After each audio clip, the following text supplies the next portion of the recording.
There was nothing else at all in the whole world but football.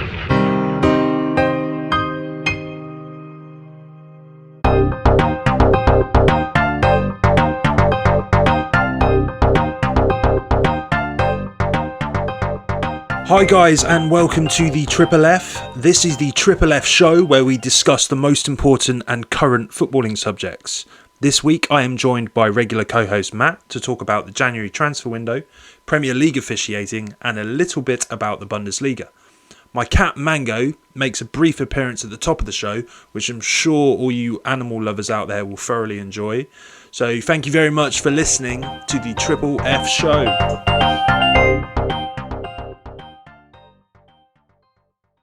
I suppose the first thing to talk about, and probably the most apt, would be to sort of just conversing over. Oh, fucking hell, that's my cat.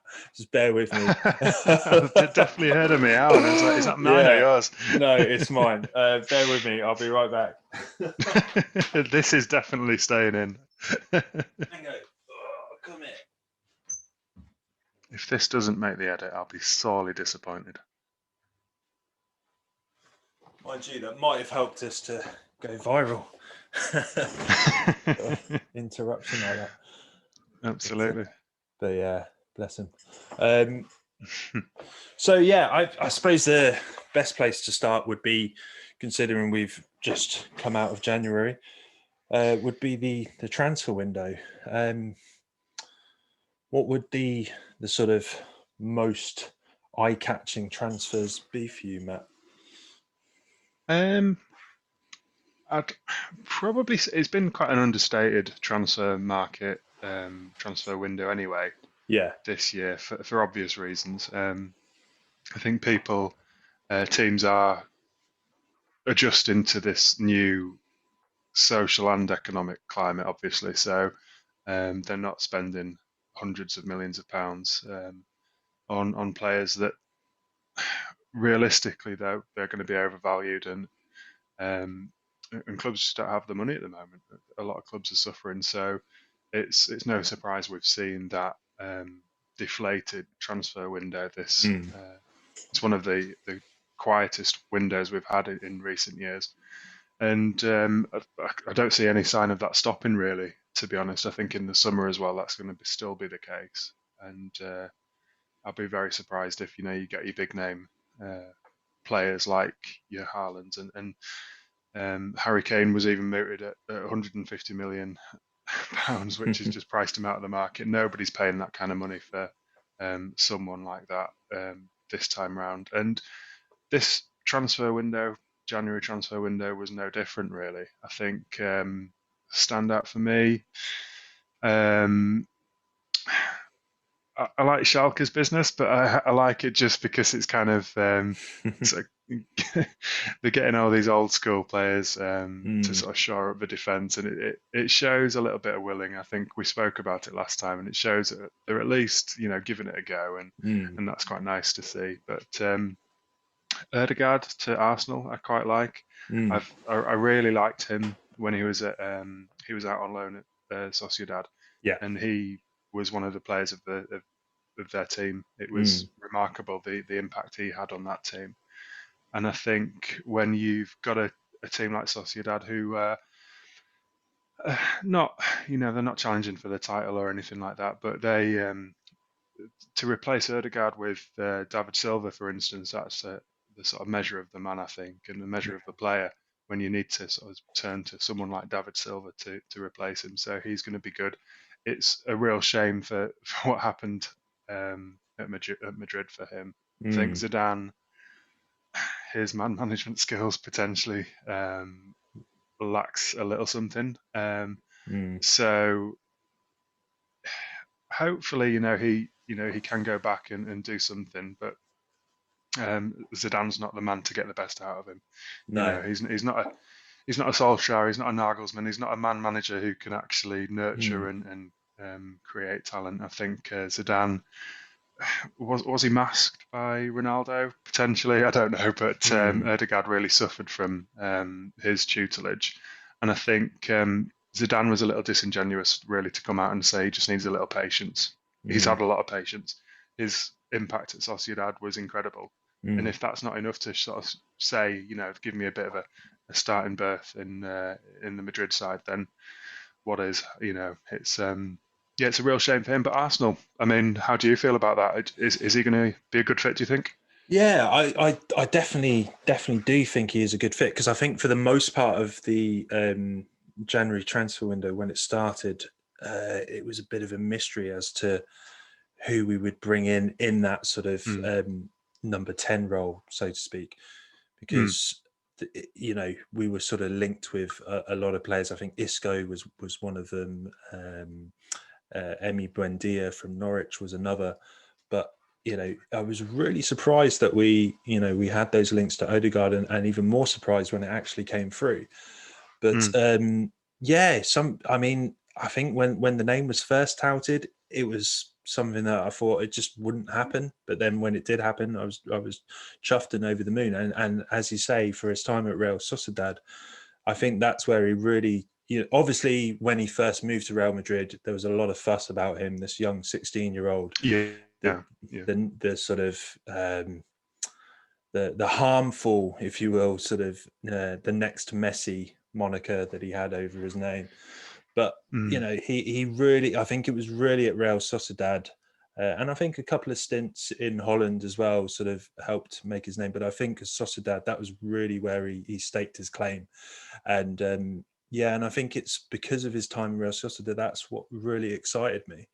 But I also share your sort of confusion when it comes to figuring out why Zidane doesn't really trust him so much, and why Zidane has issues with him. Because if you think of it, I mean, Zidane and Odegaard are quite similar players in a sense. They sort mm, of they well, when Zidane was playing, more or less in that sort of zone, creating, very elegant player, um, great mm, striker of the ball. I mean, Zidane obviously was a complete other level, but similar sort of styles about them. And for me, maybe it is like you say, because Zidane just isn't that man manager kind of person, just doesn't have it in him.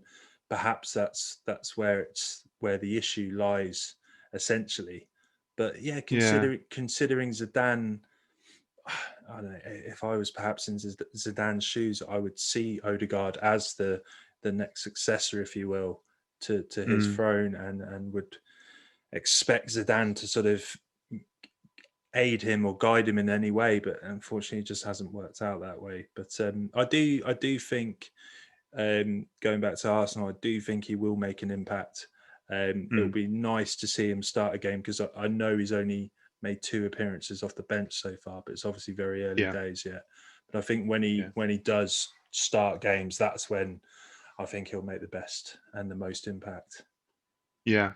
Is the loan deal, is that till the end of the season or? Yeah, just to the end Mm, of the season, and I don't think there's an option to buy at the end of it, which is a shame. But I think you see, I mean, it's a strange one. I don't know if we see that less nowadays. I think mm, maybe because of coronavirus and just the way that the market tends to yeah, be, possibly. like you were saying before, the market's obviously been affected massively by that. But I do think the loan deals are what essentially make up most of the transfers nowadays. Um, Yeah, and with that, really, maybe the sort of loaning somebody out with the option to buy at the end of it isn't great business for most clubs. So maybe just the sort of short, um, temporary loan transfer is just what you see without that option to buy. yeah, yeah, potentially. It's an interesting one. Erdegaard was one who he was loaned out to Sociedad, I think, for 2 years in total, but then Mm, Zidane called him back after some injury crisis or something or other, mm. and then just neglected to play him at all. So it was a real mixed messages from Zidane in that case. So I'm not Mm, entirely sure he wants to try something new. I think he likes to stick to what he knows. And obviously, Luka Modric, he's an excellent player, but he's coming on for 34 now or something. mm. His time is coming up, and you'd think now would be the greatest time to try someone like Erdegaard. But Yeah, it's one of those things. Hopefully, he's still young. Let's be honest. He's still, Yeah, how old is he? 20, something like that. 22. Yeah, Yeah. So he's got his career ahead of him. So hopefully he does something at Arsenal.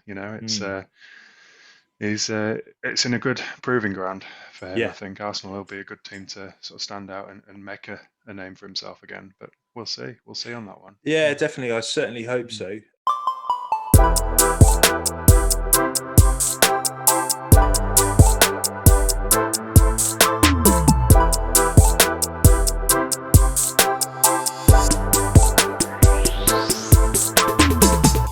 Another player that's raised a few eyebrows, and I'd say a largely unknown player, really, is Ozan Kabak, the Mm. central defender. I know we've obviously talked about it um, Yeah. outside of the show, but yeah, it's. I mean, to be honest, I have to be completely honest. I didn't know too much about this guy, but from what you've told me, and also from other sort of sources that I've been listening to and reading, he, there doesn't seem to be a lot of positives to say about his time at Schalke. He didn't seem to have, Mm. although Schalke had huge sort of problems anyway, and you can't just sort of lay the blame at one player, but he certainly wasn't sort of blameless for some of their poor performances. Yeah. He was a big part of the problem. So it's a strange one that Liverpool seem to go in for him, and it just sort of Liverpool's dealings in general for me seem to be odd. I know, as you mentioned before, with the January transfer window, it's completely changed. How sort of dealings and everything are done nowadays, especially with the impact of the pandemic. Mm. But Liverpool just seemed to be sort of scrambling in the dark in the last minute. It just seemed to be such an odd way with how they carried out Yeah. their transfer business. It certainly seemed that way, and I think at the start of the season when they started the season without replacing Lovren and just putting all their eggs into one basket with the likes of Van Dijk and Gomez and players like that, that seemed like a strange move to make because their replacements this season haven't done anything really. Mm, They've really shown the weaknesses shown up the weaknesses in that defensive lineup. So it was a strange one that they lacked any kind of preparation whatsoever. I mean, granted, it was the COVID situation and everything, where value in the transfer market is going to be a little hard to find. But to, on the face of it, with Kabak, it does seem like it might be that panic buy. We need somebody to fill the boots of Van Dijk and a 20-year-old Turkish defender from Schalke with one of the worst defensive records in the league is mm, going to be hard to justify on the face of it, that is. But mm. then when you really look into the deal, it's interesting because when obviously David Wagner, he's really good friends with Klopp when he was Yeah. over in the Bundesliga, and obviously they were really good friends when they played Huddersfield and They stuff. were But best men in each um, other's weddings as well. I Yeah. really, so Yeah. that just goes to show, then, doesn't it? Yeah. I think obviously they know each other really well, and I think Wagner was extolling the virtues of Kabak for quite Mm, some time, and even before the season started back in 2019, saying how good a player he was. So he's got that kind of backing behind him as well. And then next sporting director at Schalke was saying how good he was, who spent some time with Klopp at Mainz as well, and it's he's been given some decent references in that sense. So it mm, doesn't just it's not pinned entirely on this season where Schalke have been absolutely appalling. So I'm hopeful that maybe it's not going to be mm, everything down to this record. So you never know. And mm. Liverpool haven't lost anything if it doesn't work out by the end of the season as well. It's a temporary loan deal with an option to purchase for 18 million. So ultimately, if it doesn't work out, it doesn't work out, and nobody's lost anything Yeah. apart from Kabak, obviously, who has to go back Yeah. to Schalke Yeah. to the second division in Germany. But it could work out for him. We'll see. We'll see. Yeah. I think He's a Liverpool. Turkish international though, so it can't be Mm, the worst player in the world. So Yeah, we'll see. yeah, absolutely. I think Liverpool have history as well of sort of plucking out these obscure players that you don't expect them to sort of set any fires, but Andy Robertson comes to mind. I think they purchased Andy Robertson from Hull when they just got relegated. Jorginho Wijnaldum as well being another. I think he was bought from Newcastle when they got relegated. So it just goes to show that obviously you've got those Van Dijk transfers, you've got the big sort of Alisson Yeah, transfers, but they're pretty savvy when it comes to sniffing out these obscure ones as well. potentially, yeah. And it's interesting you mentioned Robertson because when he came from Hull, he was blooded in the team fairly late on in his contract there at Liverpool. I think he took a few months for him to get really used to the Liverpool way of things, and that seems to be the way with Liverpool and young players. So you don't immediately make an impact, which was what made it a little bit strange to have a sort of 6-month loan deal for Kabak Mm, with the expectation of him starting. That doesn't seem to be usually the way with Liverpool. So it'll be interesting to see what happens with him, because it's a completely different approach to what they're normally used to. January transfer windows don't really exist for Liverpool normally. no. Um, they tend to do their business in the summer, so we'll see. Is it a sort of hiding to nothing, or Mm. could it be that sort of gem that they're looking for? We'll see.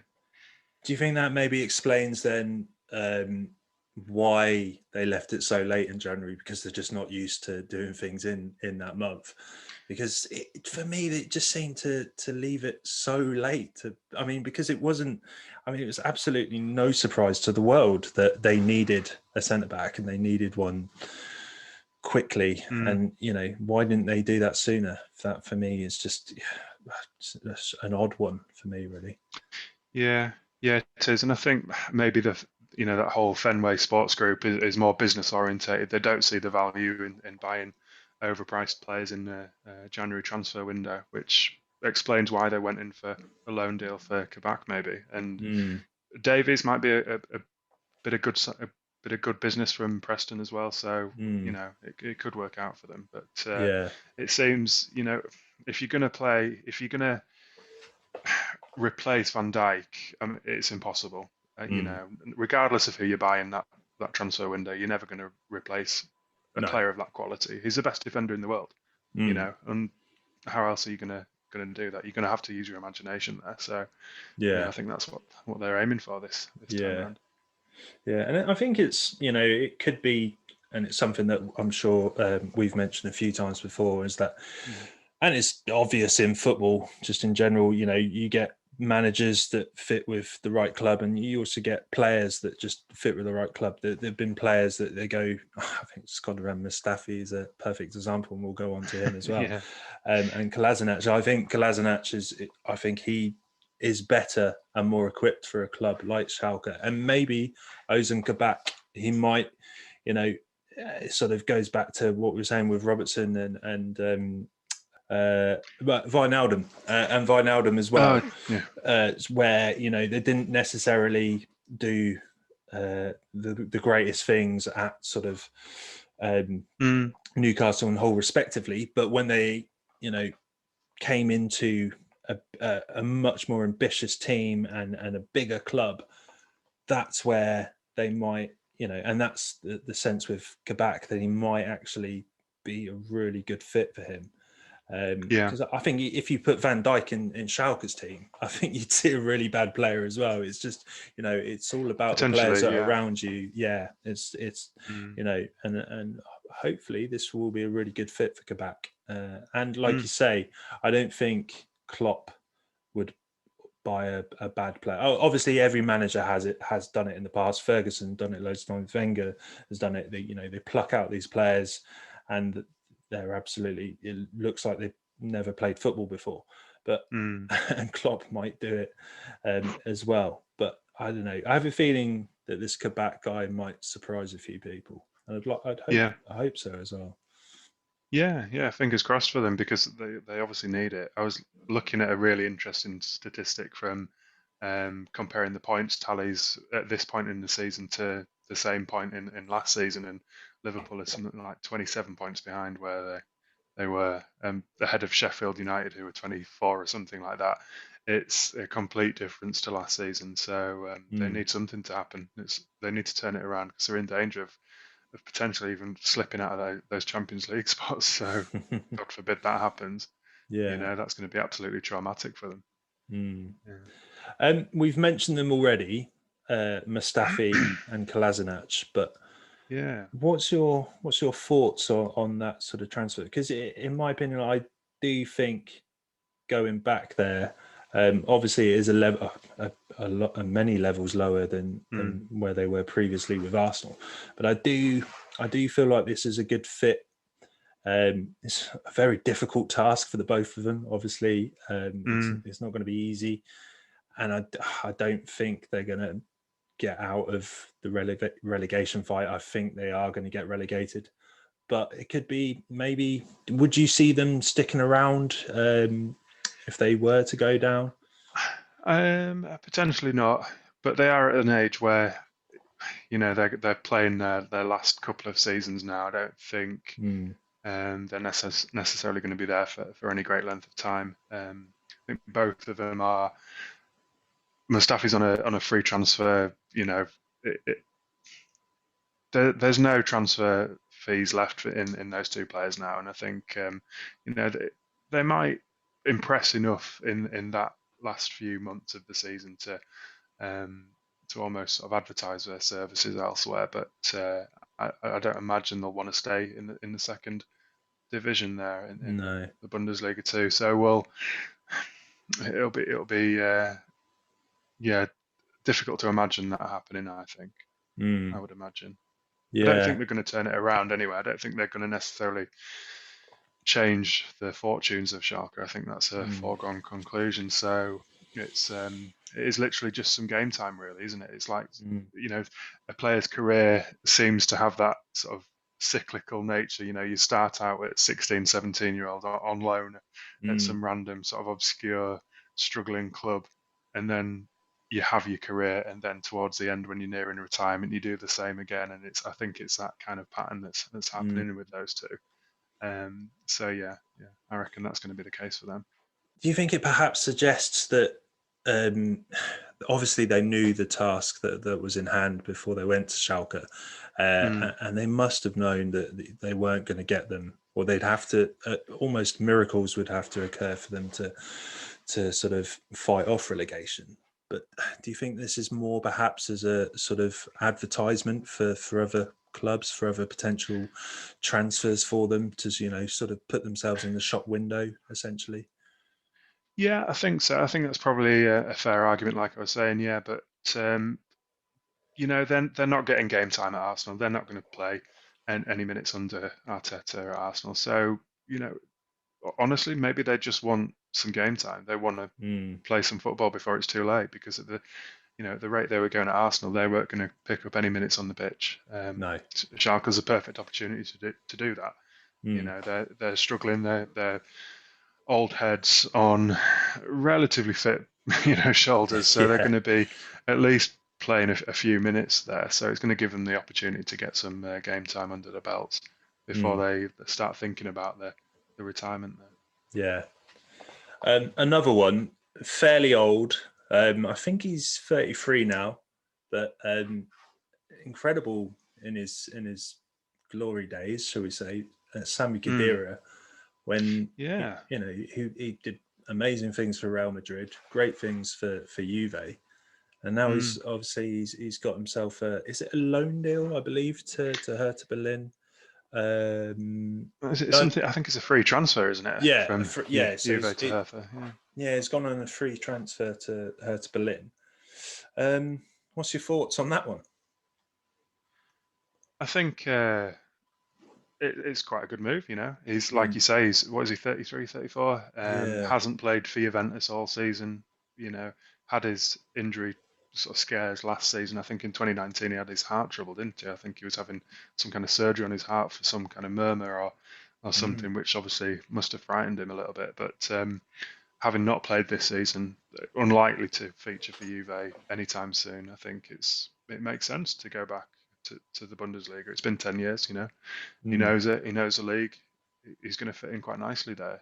It is going to be a bit of a relegation scrap for but yeah, it's a pretty good signing for free. You know, you can't lose out Yeah. on that one. Yeah, potentially a good sort of partnership with him and Guendouzi. It could be quite a nice little partnership if those two were to play regularly with each other. So yeah, it'd be Yeah. interesting to see and keep an eye on Yeah, that it's one. becoming a bit of a retirement community for Bundesliga, the bottom of that Bundesliga, isn't it? Yeah, All these sort of aging pros that are coming together for yeah, one last stand. yeah, yeah. Um, sort of an opposite segue. Speaking of aging players, I said with a lot of irony, and it must bug Jesse Lingard that for him to have that, youthful, promising, young, potential talent sort of moniker over his head. Mm. But yeah, with Jesse Lingard, how old is he? I think is he 28, 29? But yeah, Yeah, he's about 27, isn't he? 27, 28, I think. But he's mm, always that kind of youthful, you know, it's a young Jesse Lingard, young yeah, superstar Jesse Lingard. But he's going to yeah. carry that with him until he retires, you know. It's always Yeah. been the case. But that's under 21 football for you, isn't it? I think he played England under 21s for years and years, and Mm. he's one of those players that played way beyond, that 21-year cutout. But Mm. yeah. I think maybe he thrives off of that sort of, ironic uh, taunting, if you will. And I think I don't know. I can kind of see this working. It's obviously it's got off to a bang for him already. Mm, I think 2 goals in his debut. yeah, yeah. So yeah, I think Two maybe. nicely taken goals as well. They were Mm, really nicely taken mm, as well, and it's he's a good player. Lingard is a good player, regardless mm, of what you think, and mm, he really didn't have much of a chance in that United attack. He didn't really sort of fit in with that system. I mm, don't think with Solskjaer. But Moyes obviously liked him. You know, he mm, played a lot under Moyes at United as well. So yeah, he's going to be quite an asset to West Ham. I think he's going to mm, really sort of hopefully find his joy again, because he's one of those players that does thrive on his sort of happiness. If you had mm. a sort of happiness index, he'd be right up there now, because Yeah, you saw the smiles when he was playing and scoring there. yeah, So I reckon it's going to work out for him quite nicely, I think, yeah. especially with that forward line at West Ham now. They've got one striker left, Antonio, who, after Haller obviously went to Ajax, Mm, they're left with pretty limited forward line options there. So mm. Lingard can just sit in behind and work quite nicely for them, I think anyway. So Yeah. yeah, looking forward to seeing what he's got to deliver, really. Yeah, yeah, I am too. I am, but yeah, I do like Lingard, and potentially it's great for England as well. I think we're not short of options in those sort of areas in the field. Yeah, England are absolutely stacked for it, but this will be good for England, no matter what, really. So yeah, it'll be good to see how his development continues at yeah. I West think it's nice to have a pool to draw upon for Southgate to draw upon, but Ham. I think unless he really does like tear up trees at West Yeah. Ham, I think that door's probably closed on him now, especially Mm. with the likes of Grealish and Madison coming through, and Foden, all these attacking Yeah. forward-thinking Yeah. players like that. It's going to be difficult to supplant theirs, I think. Yeah. Yeah. It's a pretty long queue for him now, but Massive, yeah, yeah. yeah. As long as he's got his dancing shoes on, though, that's that's essentially all that matters.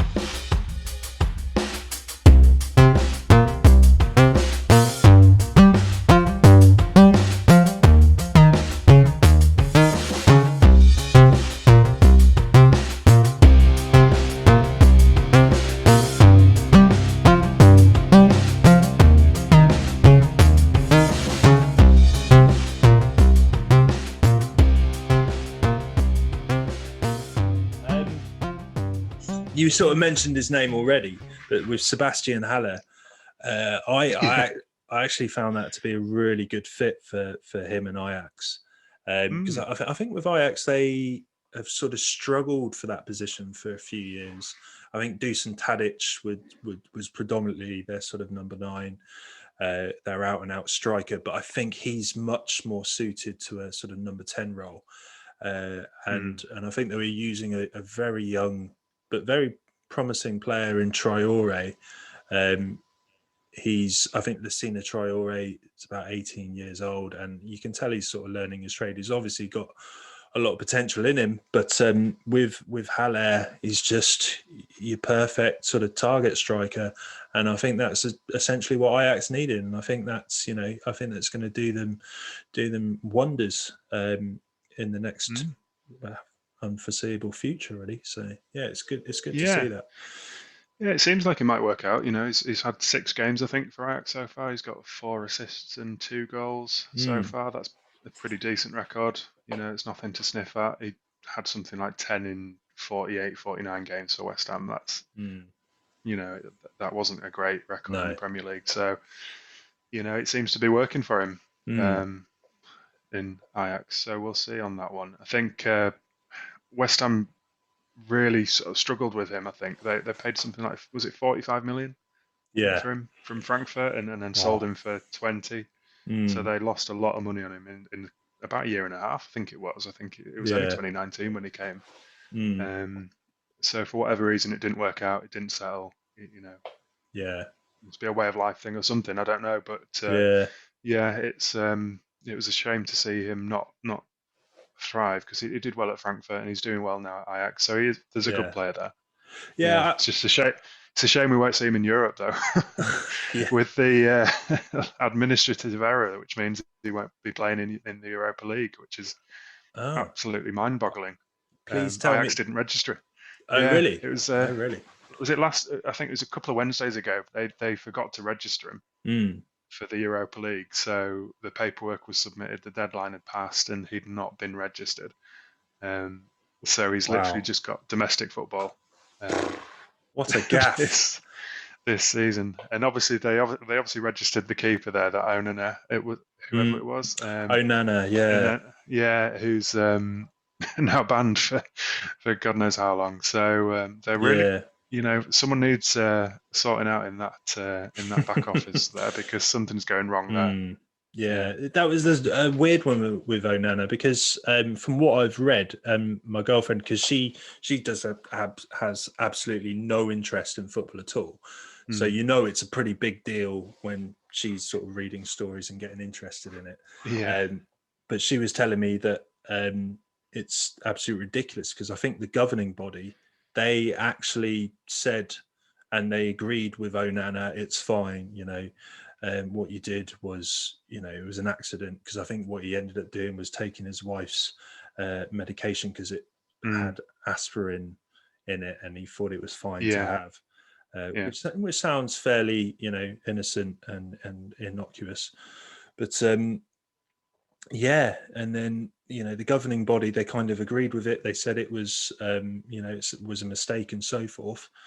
But then they said it'll be a 12-month ban for you. It's like, harsh. It's incredibly harsh, to be honest. I mean, a 12-month ban for an honest mistake, which obviously they recognised it was an honest mistake, is incredibly harsh. But there is part of me that thinks that as a professional footballer in a top flight European league, you have got to know what you're putting in your body. You've got to know every single thing. Their diets are completely managed by the club. They know exactly how much fluid they've got to take in every day, what they're eating. Medication you can't just take on a whim. Considering you must be tested, God knows how many times a month. You can't gamble with stuff like that. It's ridiculous. Yeah. And unfortunately, he's fallen foul of the law. Like, Ferdinand went back in the day. Rio Ferdinand, when he forgot to tell the drugs body that he was going shopping or something. Those kind of mistakes shouldn't be happening at a top level club. So it's a shame, really. It's a real shame for him. I hope he comes out the back of it, really. Yeah, and I completely agree. I don't think it should go without punishment. However, 12 months for me just seems to be extremely heavy. Yeah, he's not, it's not Adrian Mutu. He's not on a coke binge or anything. It's just Yeah. an Hope innocent not. sort of drug that he wanted some pain relief. Yeah. Um, but yeah, it's a real shame for him. That's his season gone. He's a young player. He's going to miss out a Mm. year of his, prime Yeah. playing career. Well, I thought Ajax were the team who came out against PSV the other day. They were all wearing the shirt in sort of support of him. So mm, he's obviously a popular member of the club, and they mm, want to support him. So hopefully, when that ban finishes, mm. he'll still be I'm where he not needs to sure be. if the decision is completely final either, because I think that it has gone to an appeal. So Yeah, we'll see on that one as well. So yeah, hopefully something gets sorted, and yeah, yeah. that'll be good. Hopefully, whether it's reduced or rescinded, Mm. it can't stand at 12 months. That's too harsh. Yeah, yeah, absolutely. But yeah, we'll see. Yeah, Luka Jovic is another one. Mm, Obviously, Haller's ex striking partner. It's obviously this.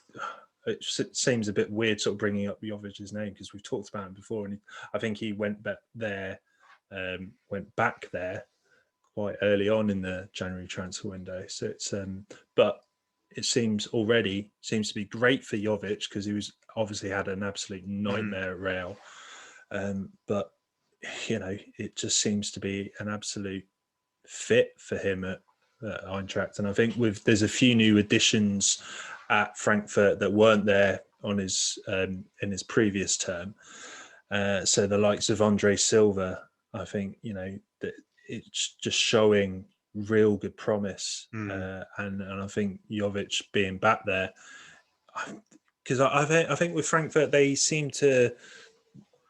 I think the early sort of part of the season they weren't really tearing up any trees, but they seem to be now. They seem to be Yeah. absolutely on fire, and I think Jovic is a big part of that. Yeah, definitely. I think it's going to be a real asset. I mean, we spoke last time, didn't we, on the last podcast? And he's he had an immediate impact coming off the bench and scoring within something like 20 minutes or something Mm, ridiculous. He fits in really nicely with the culture of the club. He's got some friends there who apparently they sort of see him as a real positive influence on the club. People are sort of a little bit happier with him around as well, which is always a bonus. mm, So from the sort of psychological point of view, that's always a real boost for the club and for the team. And I think he's only ever going to have a positive impact on a club like Frankfurt. When you're playing at somewhere like Madrid, it's going to be it's a hard club to really sort of gel in. I think it's a very sort of, like we said before, it's an individualistic atmosphere. It's a team of individuals, which mm. obviously when you get a team of the best 11 individuals in the entire world, you're going to get some success, but it's never going to create that kind of atmosphere of fostering positive, um, engagement between players. And Frankfurt seem to be quite a nice fit for him. They're an Mm. attacking club. They score a lot of goals. He's going to be a big part of that as they go into the second half of the season there. Yeah, Yeah. yeah, no, it'll be very interesting. Very interesting to Mm. keep an eye on, and I think they're definitely up there fighting for European qualification, which is great. Yeah. Um, I know we've sort of spoken about it before, and I know, pardon the pun, but RB Leipzig and the Red Bull Mm. franchise, their sort of dealings, they leave an unsavoury taste in most people's mouths. Yeah. Um, what's your thoughts on when the sort of uh, Red Bull teams, when they sort of do dealings with each other? For me, it does leave a bit of a bitter taste in my mouth when I see these sort of deals happening, especially if a player would go from sort of New York Red Bulls to Red Bull Salzburg or Red Bull Leipzig, and we're Mm. seeing the case with Dominic Szoboszlai, going from Salzburg to Leipzig. For me, I don't know. It seems a bit untoward. Yeah. It's a little, I don't know, disingenuous. I think Mm, it's like a closed loop of a transfer market between that franchise, and mm, it it does make me a little uncomfortable that that player wasn't necessarily available to the wider transfer market there. But ultimately it's up to him. He wants to go, he can go, and he could have potentially sort of put his hand up and said, I don't want to go to Germany or anywhere else. How easy that would have been, I don't know. But it worries me that we're sort of slipping back to that kind of almost pre-Bosman era where clubs really have the say so on where you go. So I'd like to think he's going to fit in nicely at Leipzig. I think he's under a good manager. He's going to be nurtured. He's going to be looked after there. So potentially it could be a good move for his career. Leipzig are going to be a stepping stone as well, regardless of how big they might be this season or next. So it's not going to be his career isn't going to be in that Red Bull franchise. I don't think. I think he might get out of that soon in a couple of seasons. But yeah, it's a difficult one to sort of rationalise for me. Going from one club to another in the same franchise. Yeah, it's a hard one to justify for me, morally anyway. Yeah. I don't know about you. Yeah, no, I mean, because I was following the deal quite closely before it happened, and obviously the obvious links to Arsenal were there, and I think there were links to Dortmund as well, and sort of other various clubs all over the world. And when the deal happened between the two Red Bull teams, it seemed as if those other clubs were perhaps in there just for appearances and for appearances alone. But I don't know. It's an odd one. It's an odd one. And yeah, I agree. It does seem quite disingenuous. It seems as if, like you say, they can sort of close the door and do the deal irrespective of what's going on around them. And Yeah. I hope. It's bizarre, isn't it? Because there's a 20 million price tag on him as well, and the price tag was still there, the business was still done, but it's all going in the same pot essentially, isn't it? Really? Yeah. It's a strange one.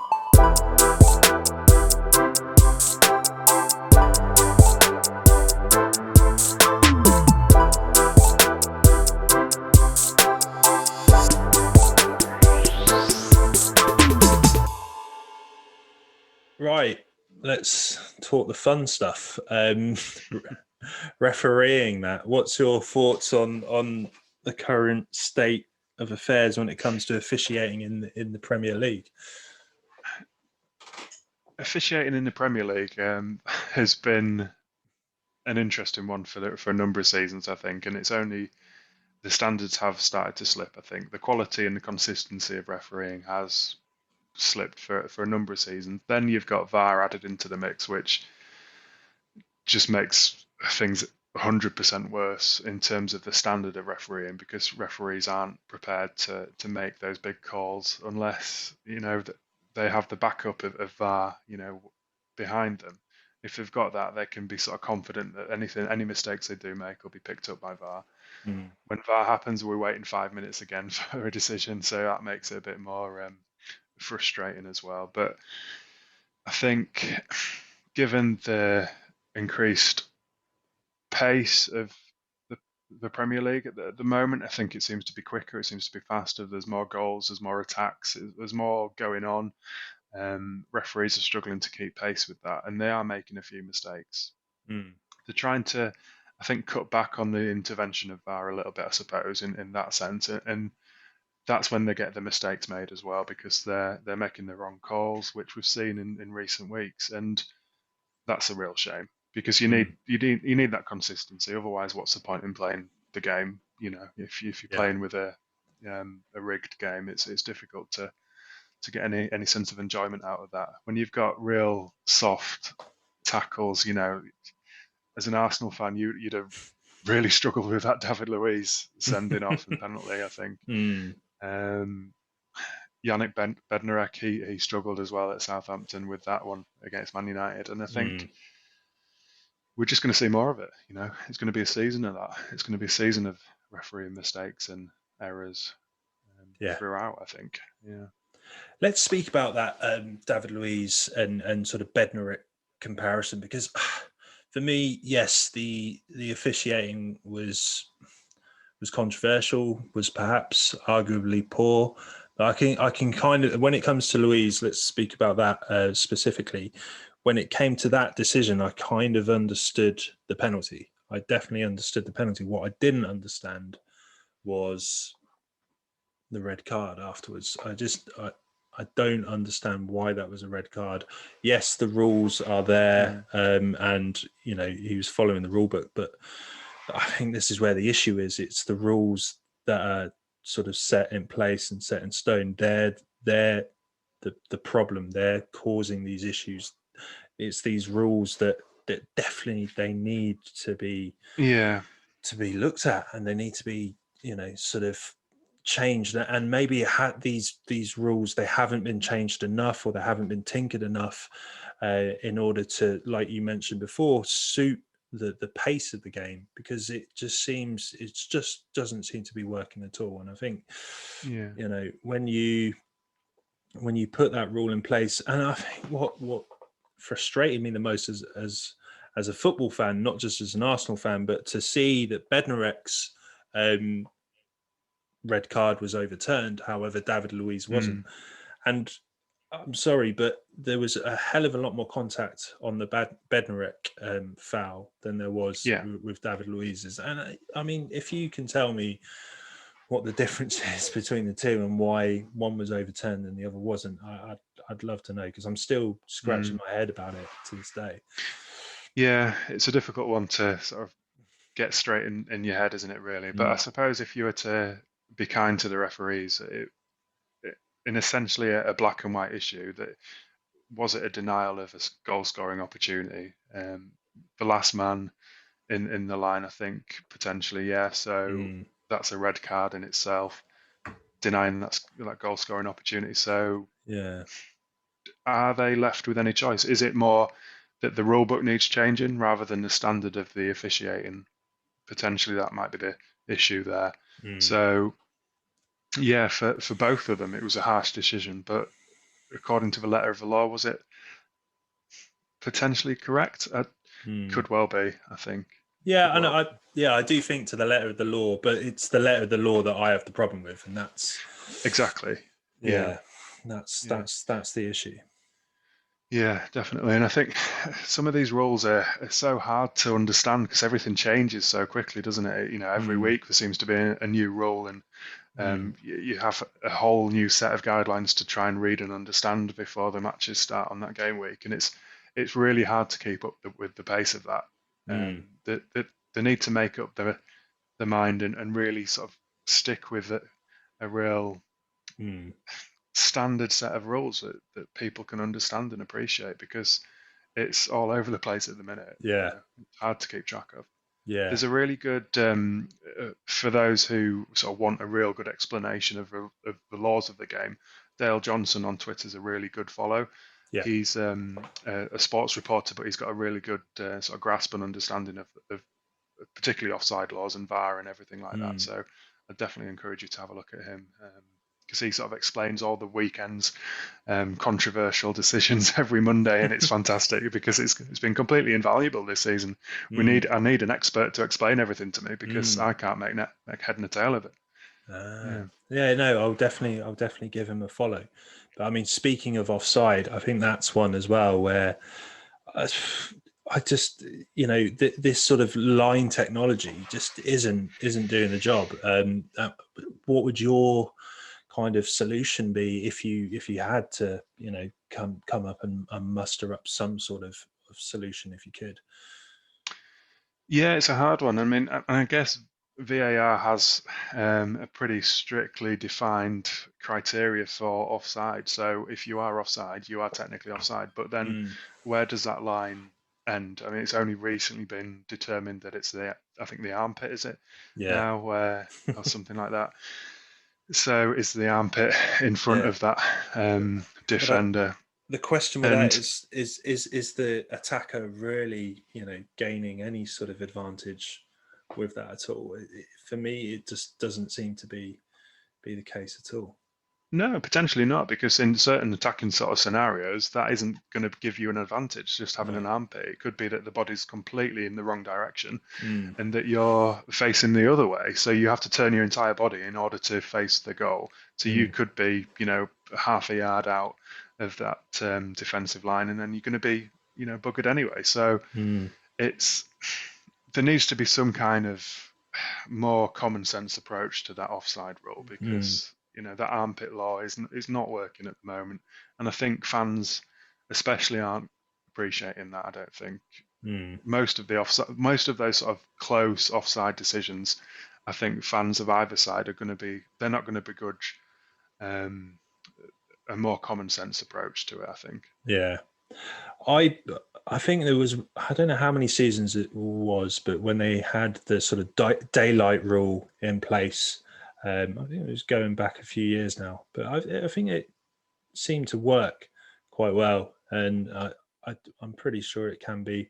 Obviously, I think the angles in which it's sort of viewed at that kind of Mm. changes and implements things differently, but yeah, I think the daylight rule or any other rule is obviously, I think it's better than what they currently have right now, because it's really not working in my opinion. Yeah, no, it isn't, is it? It'd be interesting to see where they go with it, because it can't stand how it is at the moment. No. It's got to change. Yeah. Yeah. What were your thoughts on the Suchek sending off? Have you seen it at all? The Suchek red card with the elbow to the face, Yeah, the the one where he violent was. attacking elbow Yeah. where he clearly tried to break his nose.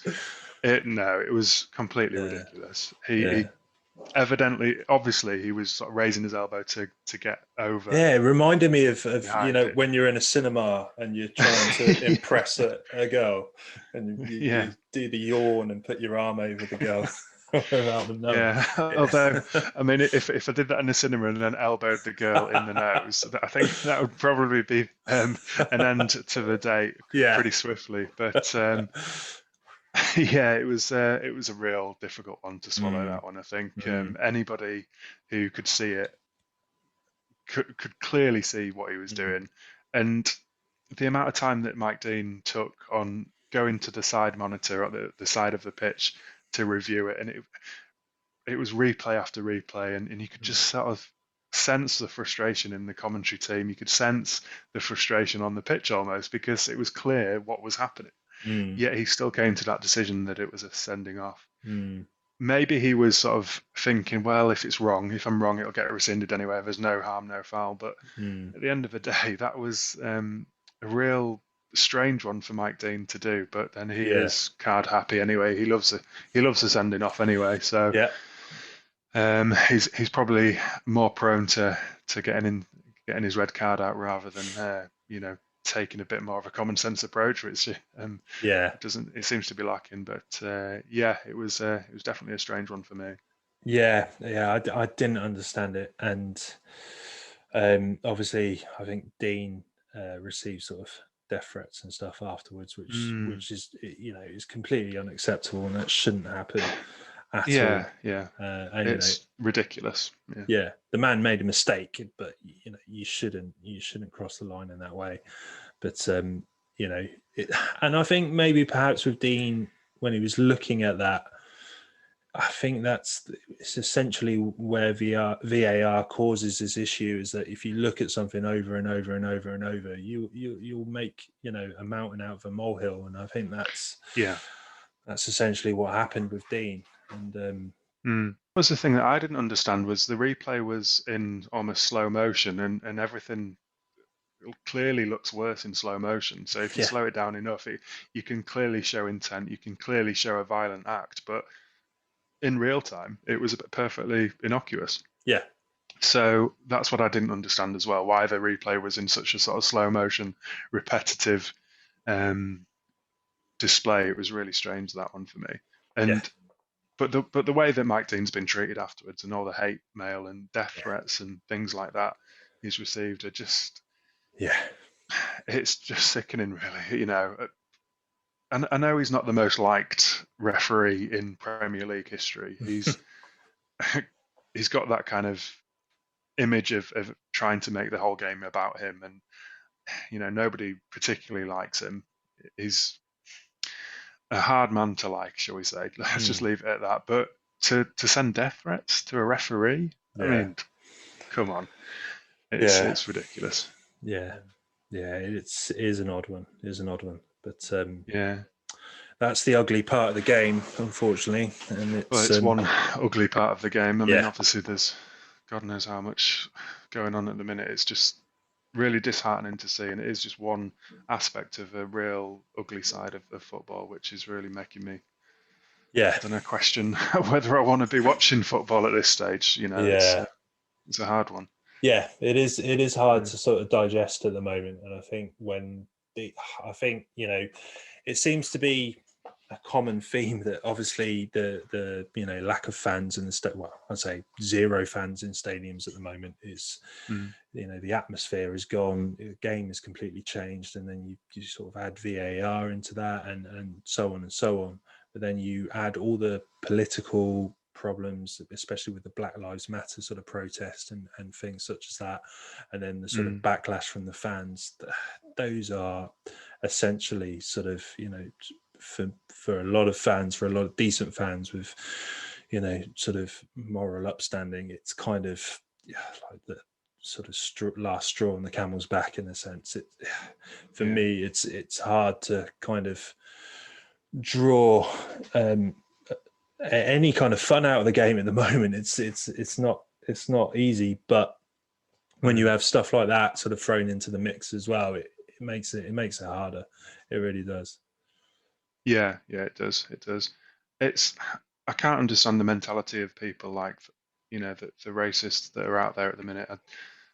I've never understood that way of life. So for me to understand how you can then anonymously abuse people who play football for a living based on the color of their skin, there's no logic to me there. No.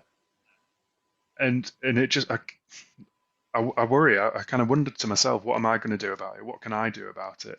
And how can I help? Because I don't want to just sit there and do nothing, but then I'm powerless to help. And then you've got to kind of question, who are the people who can do something about it? And it comes back time and time again to those sort of social media giants, the Twitters and Instagrams and Facebooks, to do something about it. And they're just not bothering. No. It was way late that they did anything about Donald Trump, for instance. So are they going to really be bothered about some no-mark fan in London who has about 12 followers and racially abusing somebody? That's not going to work, is it? Yeah. No, it's funny you mentioned that though, because I think they have quite recently just put out statements. I saw on Sky Sports they put out a statement saying that their punishments will be heftier, and they will try and sort of stamp this out. But for me, it just seemed to be a lot of essentially empty words, really. Action obviously speaks louder than words, especially when it comes to things such as this. And I really hope that they do less talking and they actually take the actions required. And like you say, they're the ones that make the biggest difference, and they're the ones they are to make the change. It's not the whole story though. I mean, I don't want to sort of lay all the blame at the feet of Mark Zuckerberg and Twitter and everything, but the other thing that really worried me and really concerned me was I think a recent court case with Ian Wright. He was victim of some pretty vile racial abuse. The person was caught, was apprehended, was prosecuted for it, but the judge let him off and didn't punish him, aside from a fine, I think, and community service. So such a lenient sentencing for quite a horrendous crime. What incentive is there to not racially abuse somebody when you can just get away with it, essentially?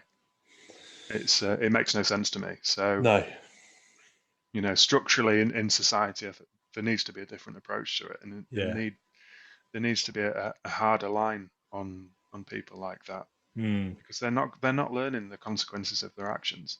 It seems to me.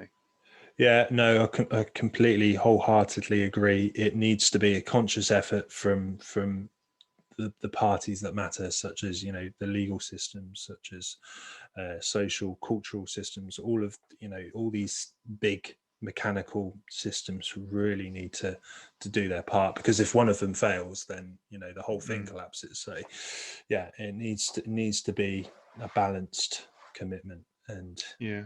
I'm not sure I have a complete faith in it, but I suppose maybe these statements from the social media giants, maybe that's a sort of very small, teetered step in the right direction. But let's see anyway. Yeah, yeah. But that's the thing, isn't it? I think it's difficult to have faith in the system that things are going to change. And Mm, it Marcus Rashford was saying that things need to change, but we've been saying that for years, yeah, and nothing's happening, no, nothing's changing. So what happens next? I don't know. yeah, hope and prayers. So that's essentially what we're Yeah. reduced to. I'm afraid. Um, Speaking of hope, there isn't much hope needed for Bayern at the moment. They seem to be absolutely on a roll. That Bayern are doing Yeah. as Bayern do, as I sort of mentioned the last time we spoke. Their locomotive is well and truly up and running. I've just checked the score now for the Club World Cup final, and they have won. Oh yeah. So they are the Club World Champions, which is nice to see. They beat Mm. Tigres in a final in. I'm not sure where the location was, but I did It was in know. Qatar, wasn't it? Yeah, so yeah, that was where they got stranded before. Was it the issue with their plane? It They was were, something ridiculous, wasn't it? I think yeah, it was. They had the early kickoff on the Friday mm, in order to get the plane out to Qatar in time, but it ended up being that was it delayed? Something like they had the plane chartered for 59 minutes past 11 and 30 mm, seconds, so they were within that sort of time frame of the day, yeah, but that wasn't allowed apparently. So then it was delayed by a further 6 or 7 hours. They had to then get another plane crew because they'd been working too long. So yeah, a fresh plane crew and pilot and whatnot yeah, to man the flight. So they ended up being like 12 hours late or something stupid. yeah. So that didn't get off to the greatest start. So they could have they didn't need the early kickoff anyway. No, Um, so yeah, that was a bit of a farce really, but hasn't yeah, affected them. no, It's not bothered them in the slightest, does it? no. So yeah.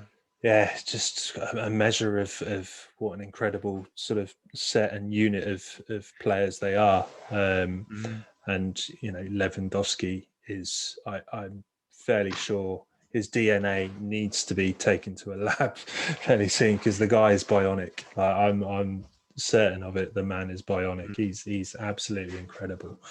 But yeah, it's annoying to see that Bayern do this every season, and they somehow just seem to have this level in them. They can just sort of mm. extract it from them, and they do incredibly well, and they pretty much run away with all things football almost every season. It's really incredible to see. But Yeah, yeah. yeah, it really is. Will the Club World Cup be a bit of a distraction, do you think? Do you think that's going to affect them When's their in the next long run game? in that Monday? Hmm. So a little bit of a respite then. So Um, yeah, they've got a couple of days to get back into Germany, and then yeah. they've got a Monday night game. Hmm. They've. I mean, it's. I've just seen who their next fixture is now. It's a pretty nailed on win for them. They've got Arminia Bielefeld, which yeah, Yeah. I don't think there's any hope in hell for Bielefeld for that one.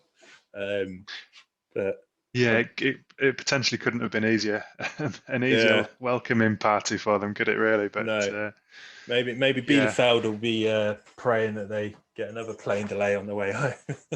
yeah, yeah, we'll see. You never know. You never know. Yeah. But yeah, no, they're doing well. The chances are that this break in Qatar probably won't affect them negatively. I don't think. I think it's probably going to be They've got quite a good, strong, deep squad anyway. So it's not as if they haven't got the reserves to sort of rely upon. And that it could be sort of warm weather training that they wanted in the winter break that other clubs haven't been able to manage. So it actually could work out quite nicely for them. Yeah. Lewandowski's clearly on form as well. He's scored a few goals in the Club World Cup alone. They've won it, so they're on form. Yeah. So yeah, it might work out well for them. I think. Mm. I think it'll be interesting to see because Thomas Muller's just been confirmed with COVID, so Yeah. he's going to be out for a few weeks. Whether or not that runs deeper in the squad, I don't know. So we'll sort of wait to see for the next few days to see if any more cases crop up. So yeah, it'll be interesting. Yeah, but I think Munich, when it comes to squad depth, they're pretty well adversed, aren't they? When if they have one player come out, they usually have pretty good support if they need to fill any sort of loss, really. So yeah. I mean, just a quick note on Boateng as well. It was really sad to see him sort of take a step back. He's having some personal time now for his girlfriend who passed away. His ex-girlfriend passed away recently. So that was pretty tragic. So yeah. Oh, that is sad. So yeah, as we sort of mentioned with Bayern, a German powerhouse doing quite well. There's another German powerhouse that aren't doing so well, and that's obviously Dortmund. Which is a strange one, really. Well, I suppose I'd say it's strange. It's not that strange in the sense that they've had these defensive issues for years now, and they just haven't seemed to address them. I think the goalkeeping issues have been huge, and with Roman Berkey, he's not the. I think he's sort of had a few good seasons, but I don't think he's definitely not on the levels of your sort of Neuer or Galassi at Leipzig. And there have been some issues there with Berkey. And I think their backup goalkeeper as well is essentially worse than Runarsson at Arsenal. I mean, if that's the case, then that's not good. But yeah, the big issues defensively with Dortmund, and it doesn't matter who's managing there, if it's Terzic, if it's the previous guy, it doesn't matter. Favre, I think it's Terzic hasn't done any favours, since coming onto the scene. He's kept one clean sheet, I think, in 9, which is pretty remarkable for what was a title chasing team in Germany.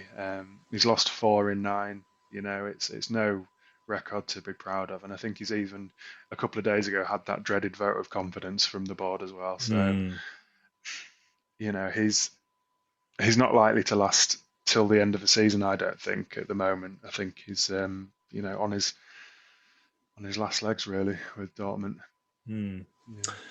I think I asked you before on the previous show, because I think the sort of question marks over Terz at the time were fairly large, but they're even larger now. I mean, who would, out of all of the sort of possible names that are out there at the moment, who would you kind of lean toward? Because I think for myself, the only real name that I can think of that's actually available and out there is Max Allegri. Well, I was going to say Juventus, obviously, of former Juventus glory. And for me, if that were to happen, it would be an absolute change of tact and change of direction for Dortmund, because they're very used to, sort of going with managers that have a lot of faith in the youth, and obviously the whole Klopp imprint is definitely left at Dortmund still to this day. Having someone like Allegri there, it just completely contrasts what they've tried to implement for many years. It would be an odd one if that were to happen. I suppose another sort of name that's just come to mind now is AVB, Andre Villas-Boas, who's just been sacked from Marseille. That's possibly a better fit for me, thinking about it now than Allegri. I think Villas-Boas has kind of got a point to prove from his time at Chelsea and Spurs. I think having the sort of the amount of absolute attacking wealth that he would have at Dortmund, it would really suit his style and the type of football that he tries to implement there. But I mean, are there any names that you can think of that might suit the Dortmund project? Nothing that we haven't already spoken about. I think obviously Nagelsmann was touted. I think he's obviously quite young. He's only 33 or something ridiculous. He's not going to leave Leipzig for any time soon, though, really, is he? No. Would it now be a bit of a sideways move for Leipzig to Dortmund, whether or not that would be a career move he'd want to make? I still think Dortmund would be a step up regardless. I think Dortmund are an institution in the Bundesliga. So to go from a team that are, 12 years old to Dortmund would still be a step up in your career. He would have access to better resources, I think, in terms of the infrastructure of the club. And it would definitely be a career move I'd want to make if I was him. But whether or not at the moment, that seems to be... People aren't potentially going to be jumping ship at the minute. I think they're wanting a little bit more stability and a little bit more safety in their jobs, especially with things being as they are. It's the same as it is in the transfer market. Managers aren't going to be jumping ship anytime soon. With one thing and another, with COVID and everything, and society and economics and things like that. There's a lot of factors at play there. So it might be the end of the season that we do see some movement, but it'll be definitely interesting to see who does take it. Yeah, and I think it's it is definitely going to be something that we have to keep our eyes on. But I think it's a matter of time, and like you say, with that sort of dreaded vote of confidence, I can't really see Terzic lasting much longer. And considering who their next game will be, who have they got actually? Dortmund. They've got Hoffenheim, which isn't going to be easy because they're only 6 points above Hoffenheim. So that's that's going to be. So got Hoffenheim at 3:30 on Saturday. That's going to be a tricky test for Dortmund. And if they, perhaps if they fail even getting 3 points out of that, then I can't really see Terzic lasting any longer. Yeah. It remains to be seen whether Dortmund have any sort of replacements lined up. It's possible, but it's definitely one to keep an eye on. Definitely one to keep an eye on. Yeah, definitely. Yeah. There was nothing else at all in the whole world but football.